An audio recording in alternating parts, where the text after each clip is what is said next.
Selamat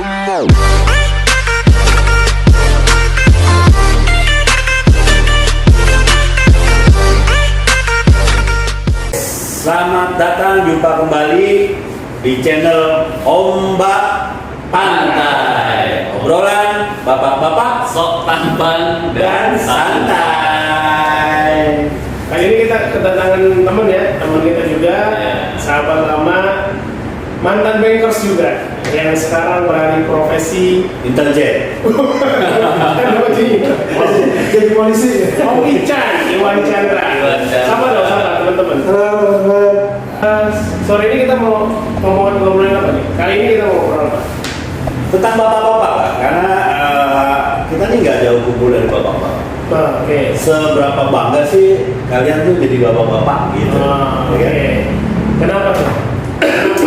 Kenapa channelnya namanya bawa-bawa nama bapak-bapak gitu? Iya. Om Hendy gimana? Coba Om Hendy gimana tuh? Bapak-bapak ya, memang kita juga harus menyadari saat ini kita kan udah pada bapak-bapak juga ya. Biasanya kalau bapak-bapak itu identiknya biasanya sudah punya anak ya. Udah punya anak. Iya. Oke. Kita di sini adalah para bapak-bapak ngomongin tentang seberapa bangga sih menjadi seorang bapak atau seorang ayah buat anak-anak kita. Siapa mau mulai duluan? Gimana kalau dari bintang tamu? Kebetulan anaknya udah gede-gede nih ya. Udah gede-gede kan? Jadi udah lebih pengalaman. Gimana Om Ican? Seberapa bangga Om Ican dengan amanah sebagai seorang bapak dari berapa putranya? Putra-putrinya? Kebetulan saya dua ya, sepasang.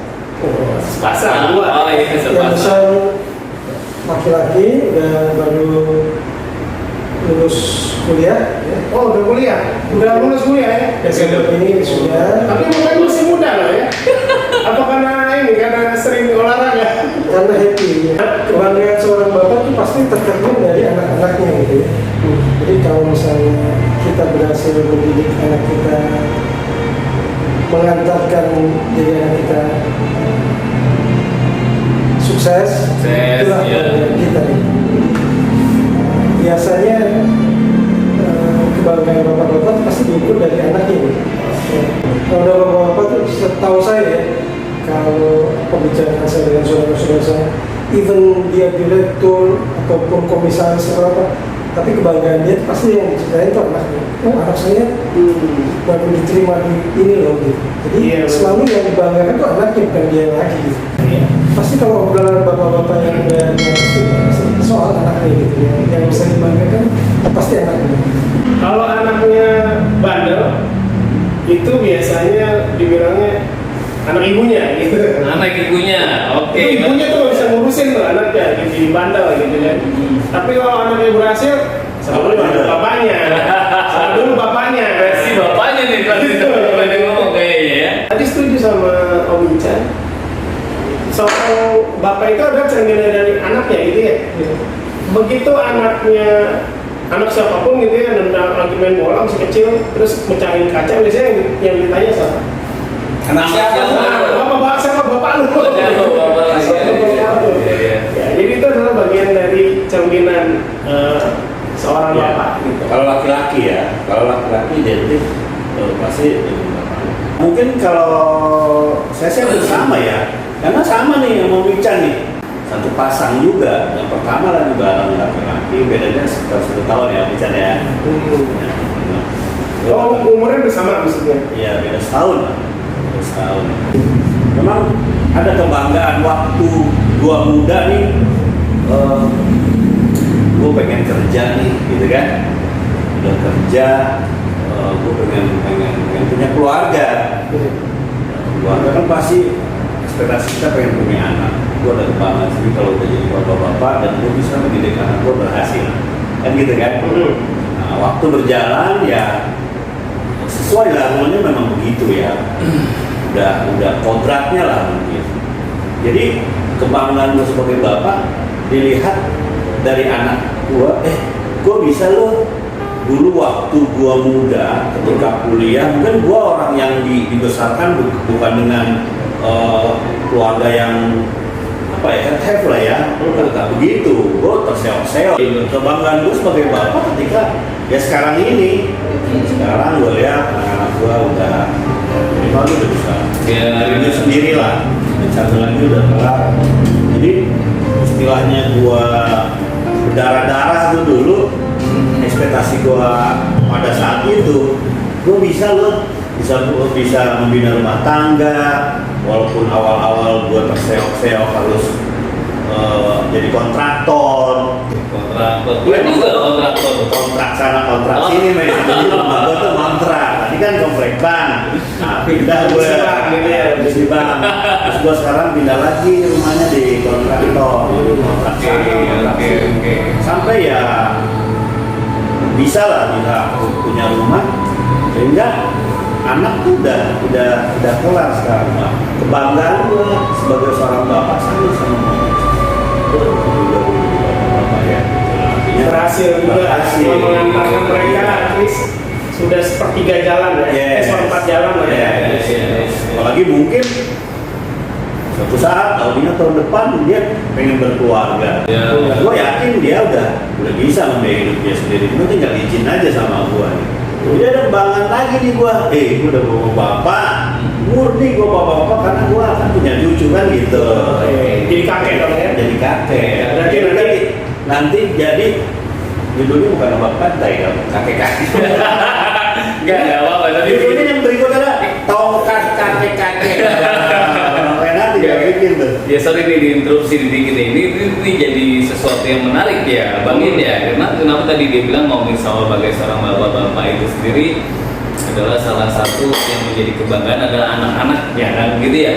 Nah sekarang kayak misalnya gue mau nanya nih dari Om Ican sama Om Adam nih gimana? Seberapa apa ya kalau kita mau ngomong ya Bang In, seberapa siap bapak-bapak ini udah menyiapkan segala sesuatunya buat anak-anaknya? Nah, kira-kira dari umur berapa sih sebagai seorang bapak tuh yang lumrah tuh mempersiapkan anak itu benar-benar sampai dia benar-benar bisa dikatakan Jadi orang sendiri kayak gimana gitu? Coba mungkin Kang Adam bisa ceritain kira-kira dari pertama awal pernikahan pasti harapannya adalah punya anak. Tadi dibilang terus sudah punya anak, juga kelanjutannya adalah mendidik kan pastinya gitu ya, sampai dengan dia nanti tadi dibilang sudah dilepaskan. Kira-kira sudah mulai persiapan untuk anak itu mulai dari kapan sih gitu loh Kang Adam? Kalau gue sih ya, gue sederhana aja sih sebenarnya. Zaman masih almarhum bokap gue bilang, lu tuh kalau ingin besarin anak tuh simpel aja gitu. 7 tahun gitu Oh ya 7 tahun fase kehidupan manusia ya. Tahun 7 tahun berikutnya 14 tahun, artinya 0 sampai 7 tahun tuh ya ketika lu udah punya anak itu fase anak-anak. Kalau mendidik gue sederhana, gue yang harus mendoktrin ini santai aja, sama dengan sekarang nih kayak santai. 0 sampai 7 tahun ya sifatnya anak-anak. Jadi apapun anak mungkin ya. Mau bandel, mau nggak mau diem, ya sifat anak-anak kan dari umur 1 tahun gimana anak-anak, 2 tahun gimana, 3 tahun sampai 7 tahun ya anak-anak biarkan dunia dia dengan anak-anak. Itu bermain istilahnya, jangan ini dilarang, ini nggak boleh dan sebagainya. Itu hidup anak-anak. Karena kan kehidupan anak seperti itu, bermain gitu kan. Nah, ketika lu udah selesai masuk ke fase kedua, artinya dari 7 tahun sampai 14 tahun. Iya. Nah, itu kan udah mulai remaja kalau masa remaja ya. Artinya kalau sekolah pada saat itu udah SMP tuh. Lu bisa bayangin dong kalau umur 8 sampai 14 tahun itu remaja. Iya. Lulus SD masuk ke fase SMP, udah mulai genit ya nggak? Udah mulai punya pacaran walaupun nggak pernah ketemu orangnya. Kenal lawan jenis gitu ya. Iya, kenal lawan jenis, masa akhir balik udah timbul tuh. Kalau di Muslim di gua malah udah menanjak remaja tuh karena udah dikasih kewajiban untuk ibadah tuh. Betul. 10 tahun udah harus kewajiban sholat. Artinya dia udah mulai mimpi basah dan sebagainya. Gitu kan. Artinya kalau lu larang, dia akan konfrontir tuh, dia akan melawan tuh. menyatakan bilang tidak, nggak mau, kabur, pergi kemana, pokoknya bisa dinasehatin. Nah, sebagai orang tua kita paham itu, anak gue udah mau mulai masuk remaja nih men. Iya. Kita imbangi, kita pahami remaja gimana sih. Iya. Ya lo harus baik-baik ini, ya harus nasihatin pelan-pelan. Pasti tentang masalah teknik penyampaiannya masih berbeda ya. Penyampaiannya berbeda. Berbeda ya. Kalau lu bilang nggak bisa bilang lu tidak dengan umur segitu. Kalau dia izin lu bilang enggak, dia tetap pergi. Ketika lu larang, jangan, lu tetap jalanin. Karena memang masa-masa itu lagi mencari sesuatu ya. nah, lagi mencari sesuatu. Nah, dari situ baru tuh dari 14 ke 21. Artinya kalau gua tuh dia anak gua tuh udah tahap ke anak-anak yang udah dewasa tuh. Apapun yang dia dapat tentang dunia luar dan sebagainya, biasanya dia akan telah bulat-bulat dulu tuh. Dia jalanin dulu. Dia merasa dirinya kalau laki-laki udah hero tuh. Mungkin dia udah badan sudah mulai tumbuh ya kan, six pack dan sebagainya. Kalau kita larang dan sebagainya, pasti lu dilawan. Fase-fase itu lu pasti dilawan. Karena dia udah bener-bener badannya keker SMA kan, makanya kenapa anak-anak SMA suka tawuran, dia nggak lihat bapaknya siapa, udah tuh. Giliran dia bapaknya orang biasa, pendeta dan sebagainya. Angkatannya bandel-bandel aja, karena masa-masa itu menunjukkan bahwa gue dewasa, gue keker gitu, gue kokoh gitu. Udah bisa menunjukkan jati dirinya. Sehingga kalau lu keras ke dia, bisa-bisa dia melawan, dia jadi berantem tuh, mulut tuh. Seru juga ya ternyata ya bicara sama bapak-bapak itu beneran ya. Ini tugas Beneran maksudnya gimana? Maksudnya udah udah mau tadi yang kita gitu. tugas kita itu, jadikan kita sebagai kawan men. Ya. Jadi kawan, misalnya dia ada masalah sama mamahnya atau sama pacarnya, dia belum punya pacar kali gitu. Memang kehidupannya lah ya. Lo aja ngobrol di luar kayak gini, ngopi men, aja ngopi, ada masalah apa, lu tepuk pundaknya. Karena dia pengen orang yang bisa teman. deket, jadi teman. Lu udah bukan jadi orang tua lagi pada saat itu, lu udah jadi sahabat. Berarti udah fase mencakup ke umur ke pas mau dewasa ya, Dewasa junior ya. Dewasa junior. Jadi dewasa junior, ada dewasa media, ada dewasa. Kalau kita dewasa senior ya. Fase-fase itu ya, fase-fase itu sebagai bapak, lu harus banyakin ilmu pengetahuan tentang manusia lah ya. Semua lu harus kuasain, karena dia akan discuss tuh. Ada tanya jawab tuh anak lu sama lu. Jadi lu udah friend, udah kayak teman, ngopi bareng. Mungkin kalau nyoba sorry, umur itu udah kalau misalnya dia harus rokok juga mungkin dia jalanin, kita nggak tahu aja kan. Iya betul. Bahkan gue pernah tuh kejadian tuh kayak gitu tuh kan. Dulu masa-masa mungkin ada di pasca dewasa junior ya, junior. Dulu gue juga ada masanya di mana tuh yang namanya merokok tuh di keluarga gue tuh benar-benar anti. Sehingga suatu waktu gue ngerokok di dalam WC. Ya kan? Berapa ngumpet tuh? Iya ya enggak sih, kalau dibilang SMA itu masih SMP lah ya, karena masih zaman-zamannya. SMP udah mulai merokok. SMP tuh udah mulai. Nah udah gitu dari situ, dan kita kan waktu ini namanya juga waktu pertama kita nyoba-nyoba ngerokok, gua gak ketahuan nih sama orang tua gua kan. Dan ternyata pada saat gua keluar kamar mandi, bokap gua masuk ke kamar mandi. Rokok. Itu yang kita nggak disangka-sangka pada saat itu ya, kita bener-bener. Kita pikir pokoknya yang namanya ngerokok diem-diem itu kan ngumpet, nggak kelihatan gitu kan. Nggak ada baunya, ternyata justru lu masuk dalam ruangan, ya udah, lu mau ngomong apa lagi? Dibilang, enggak ngerokok, ini asap dari mana kan? Udah mati, wah bener-bener. Nah itu salah satu mungkin bisa dikatakan tadi dibilang orang Adam, kalau misalnya fase pendekatan itu memang benar-benar dan harus kita benar-benar pantau banget yang namanya orang tua gitu kan. Kalau misalnya Om Ican juga mungkin setuju ya kayak begitu ya Om Ican ya. Kalau terkait masalah fase-fase kayak gitu kan ya. Ya, kalau dari sisi saya sih, karena mendidik anak tuh sekarang nggak gampang juga nih. Karena mereka tuh pada saat terutama udah mulai dewasa ya, mereka ada rasa suka membangkang gitu. Kita sebagai orang tua kan udah tahu banyak lah pengalaman. Kita udah tahu nih. Di sana kita belokkan tuh ada tikungan bahaya gitu. Nah, kita kasih tahu anak kita, tapi dia belum tentu mau, percaya gitu. Nah itu nih menarik nih. Jadi apa tuh kira-kira yang bisa antisipasinya tuh kalau kayak gitu? Yang hebat adalah kalau orang tua bisa meyakinkan anaknya, Itu ada belokan bahaya.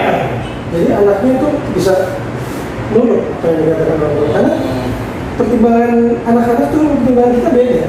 Iya, Jadi, betul. kita lihat kita udah banyak macam asam garam kita udah tahu gitu. Dan kita udah tahu kan, seharusnya kita udah kasih tahu anak kita nih yang ada di belakang kita. Lu nanti sampai sana tuh hati-hati. Ya, karena jalannya terjal segala macam, tapi dia belum tentu dengerin omongan kita. Iya, betul. Betul dengerin omongan kita. Sekarang gimana caranya supaya anak kita tuh nurut sama kita? Karena Atau kita mendengarkan gitu ya. Mendengarkan gitu ya. sebagai orang tua pasti pengennya anak kita bahagia, pasti ya. Dan kita selalu kasih arahan sebenarnya ke anak kita itu, tapi anak kita belum tentu mau arahan kita itu. Nah itu mungkin salah satu tantangan kita ya, Iya. sebagai orang tua kali ya. Apalagi di umur 17, 18 itu ada dan jalan-jalan orang tua tiga tuh udah mulai adem lagi tuh, udah mulai stabil. Tapi gini, kenapa anak suka nggak mau dengar orang tuanya ketika dia sudah remaja dan dia menginjak dewasa junior tadi ya? Ya sebenarnya itu bukan salah dia juga ya, tapi kita tidak menyalahkan siapa-siapa ya. Sebagai orang tua kita juga nggak boleh menyalahkan diri kita sendiri ya. Cuma buat teman-teman mungkin yang masih anaknya masih kecil ya, kayak saya sama Om Kendi masih bisa lah dikasih tahu ya, masih sering di rumah. Ini kan berarti anak-anaknya udah jarang di rumah kan. Kalau masih kecil mereka biasanya ngobrol apa ya? Nah, ngomongin pasti ngobrol. itu kalau dibiasain dari kecilnya ada bukan instruksi sifatnya ya, bukan sebagai kamu nggak boleh, kamu nanti begini, itu kan instruksi ya. Tapi kalau dari kecilnya kita sudah biasakan dia berdiskusi ya dalam hal apapun, misalkan dia mau es krim, contoh kecilnya gitu, contoh simpelnya. Terus kan kita sebagai orang tua gampang aja ngasih atau ngarang gitu kan. Iya. Ini atau jangan gitu kan. Akan lebih baik kalau misalkan dari kecil kita biasain dia, kita ajak diskusi gitu, kita ajak tanya jawab. Kenapa sih pengennya es krim melulu gitu kan? Iya. Artinya dengan adanya percakapan yang dia biasakan dari usia masih anak-anak, dia akan tahu tuh bapaknya nggak lagi sebagai sebagai orang yang cuma bisa merintah, bisa ngasih tahu ini jangan, ini enggak gitu ya.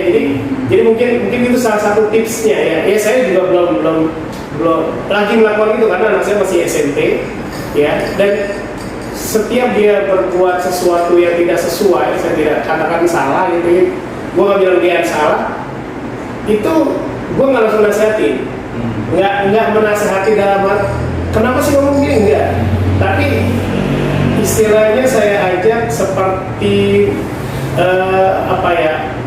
ngebuka pikirannya, apa yang bikin kakak jadi melakukan itu gitu, dan apa yang bikin kakak jadi sering nonton drakor misalnya, atau apa sih yang menarik dari tontonan itu gitu, apa sih yang bikin kakak jadi betah banget, atau penyebab lah intinya. Iya, gitu, jadi biar dia cerita dulu. Iya. Karena kita nggak tahu dia sebenarnya bukan suka sama filmnya mungkin, bukan juga suka sama Alur ceritanya atau sama si tokohnya bukan, tapi kan emang dia kan ada kerjaan, nggak ada teman mau cerita gitu. Iya, Atau kita iya. sebagai orang tua nggak bisa ngasih alternatif lain gitu. Jadi dengan begitu ya mudah-mudahan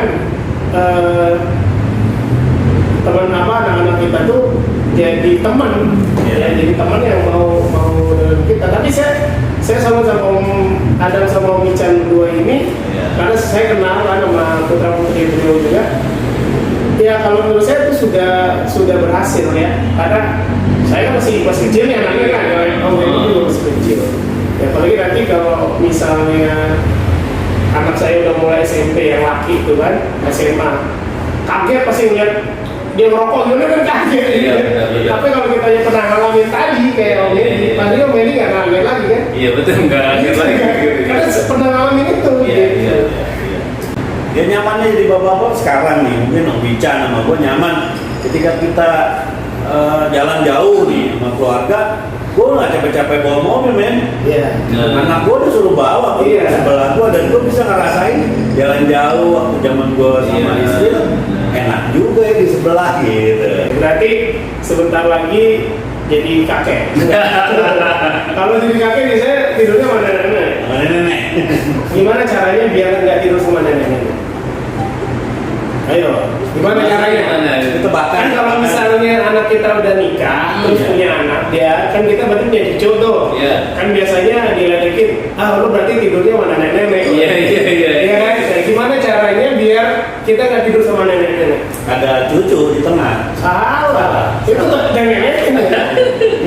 Mau tahu? Mau tahu, gimana? Istri kita suruh kuliah lagi, jadi kita tidur sama mahasiswi. Iya. Oh, saya pikir gini, tetap cari mahasiswi. Oke ya, salah ya. Istri kita suruh, ya kalau itu lebih bagus lagi. Lebih bagus lagi. Iya. Sama ini nih, satu lagi nih, penyakit bapak-bapak ya kalau udah umur 40 ke atas, itu biasanya apa? Paling sering? Sakit-sakitan ya. Iya, apa yang paling sering? Yang sering sakit. Apa coba? Teman-teman boleh komen apa paling sering penyakit kalau nomor 40 ke atas gitu ya, apa kira-kira? Kolesterol lah biasanya. Udah pasti. Kolesterol. Semua. Gula dong berarti.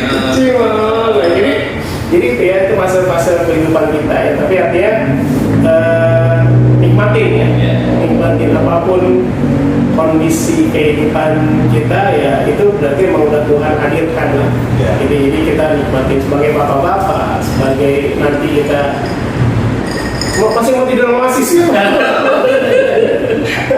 Iya.